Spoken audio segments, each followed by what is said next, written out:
Hey guys, EpicEpics here, coming at you guys with the third weekly replay analysis. This time, us running the Lone Druid single core. It's one of the first times we ran it, made a few mistakes from our pick and bans as well as some of the team play and rotations, although it was very successful. I hope these experiences will help the viewers out there. So let's get started. As you guys see, we had the first pick. We went with the Magnus first pick. They reciprocated with the Rubik and Lifestealer because they didn't want to let us have the Lifestealer core with the Magnus. It's a very powerful combination with the Empower along with the Infested Magnus Blink Dagger into the RP. Rubik, obvious reasons to steal the reverse polarity, a big ultimate. At this point we decided, hey, let's try the LD against the Lifestealer. That could be a good matchup and work out, see how it is. And so we picked up the LD, and then we picked up the obvious counter towards the Lifestealer, which is the Shadow Demon. After that, they picked up the Queen of Pain, a very strong mid hero, and that works very well with the Lifestealer, as the infested Lifestealer inside the Queen of Pain could deal huge amount of havoc in a team fight. And then we look at the bans. We banned out Gyro and the Weaver, two long lane possibility heroes for these guys right here, and also we banned out the Undying. This way we can deny them from having a really strong offensive tri-lane perhaps, where Undying, Rubik, and Lifestealer goes offensive. And on their side they banned out the Luna, denying us the opportunity to go for a tri-core perhaps, or maybe limiting our pushing potential with the Luna's Blessing. And on top of that, they banned out the Bane and the Clockwork, both counters towards the Lifestealer. Finally, it's our turn to pick again. We pick up the Chen, something that works really well with the Lone Druid. However, here is our first mistake in the drafts. We thought that Chen's send back, the ability to teleport a friendly unit back to base, worked on Lone Druid's Bear. A few patches back, it actually did work on Lone Druid's Bear, and we saw it in tournament plays. However, it did not work for us this game, and it really limited our abilities to push more aggressively. They reciprocated with the Clinks pick. That became basically their off lane player, and well, it's actually flexible. I don't remember if that was their off lane, but it's a possibility for off lane. And we decided to go ahead and pick the Clinks. The Bounty Hunter to counter the Clinks. It's a really good idea to get the track off the Clinks, even if you're not going to be able to chase him down, because you're limiting his rotation, his map movement. He won't suddenly pop up behind your carry and throw in some DPS or something ridiculous like that. So last pick on them, Lion. Makes sense. They were lacking single target disables, and Lion provides more than that. And basically this is the end of the drafting. Kai on Skype with me, do you have anything to add into the pick and bans?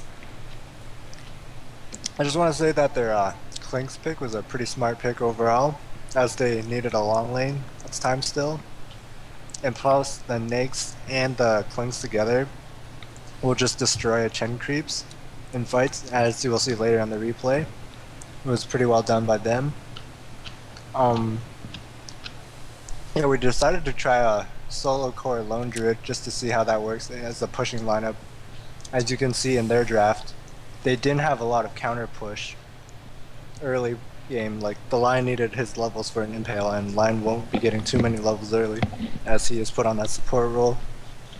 And then all they had was pretty much a Rubik Fade Bolt, since Queen of Pain Scream requires her to come in close.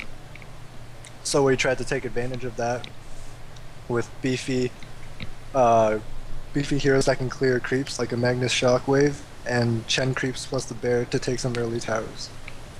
Yeah, that's right. Let's move on to the next phase and show our viewers some of the plays we made in this game. Firstly, I want to show you guys how it worked out, our pushing strategy. As soon as I hit level 3, my Bear has the return ability, so that way I could let him tank some damage and then send him back and return him back to heal. However, we figured out that we actually couldn't send the Bear home. So then we decided to, okay, whatever, let's just push it, see how much pressure we can put on. And because it had a solo Clinks off lane, we easily take the T1 at 3 minutes into the game. And then, as you guys see, we forced them to rotate. They had a tri-lane up top, but because of such pressure that we're putting on them, they have to pop their glyphs, and then they have to actually rotate TP in, because otherwise this tower is a goner once again.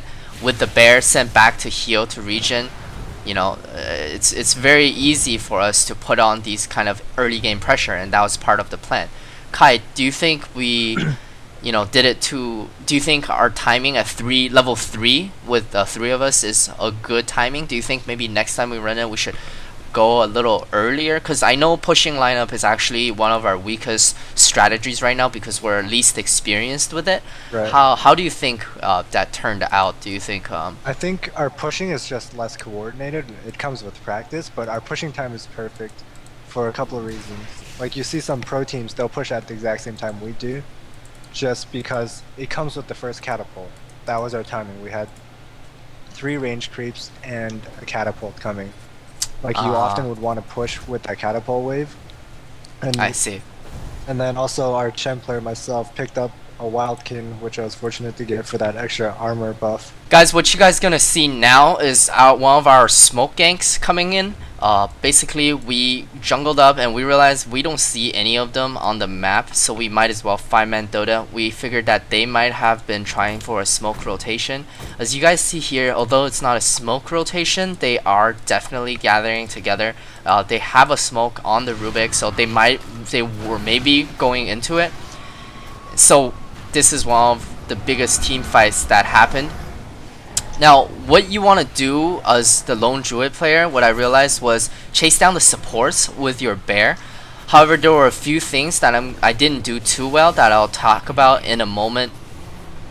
One of them was closing the gap. Like, I knew that this bear was already on the Rubik, and I knew that my main hero would not have been successful in chasing another hero down, my main hero. So I should be using my bear as a gap closer. So while he was chasing the Rubik, I should have had my bear next to my hero. I should have had my hero away next to an enemy hero, and then return my bear as soon as I kill the support Rubik. That way, using my hero as a gap closer instead of trying to gain that extra DPS that I will probably not get due to my low movement speed. Kai, you saw the fight. What did you think as the Chen player, as you were probably had a more intimate relation with the other players on that team at that fight? Like, what do you think happened that fight? Anything you want to talk about specifically? Yeah, like, when you see us run in, we didn't know they had a gem at the time, and our BH gets jumped immediately and drops really low. So, and then this kind of starts the fight off, and then the first hero we see is the Negs.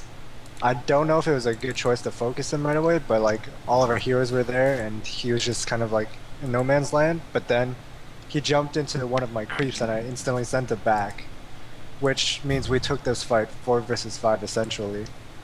And then, which I think was key, because Nyx was forced to jump out, TP back. He TP'd back to his fountain, which I think is a mistake since he didn't take too much damage from our well. If he TP'd to their mid tier 3 and joined the fight soon. I have the replay back, and I'm playing it in super slow-mo to show you what actually happened. And then we pretty much. So I see that the Nyx went back into your creep, right into the Welkin, and you actually sent it back, like you said. And then here, Nyx is stuck inside the Welkin, and he was forced to pop out, TP back, and indeed, the rest of their players, they were getting chased down. And here's what I'm talking about, the gap closer. Should have had my hero over here.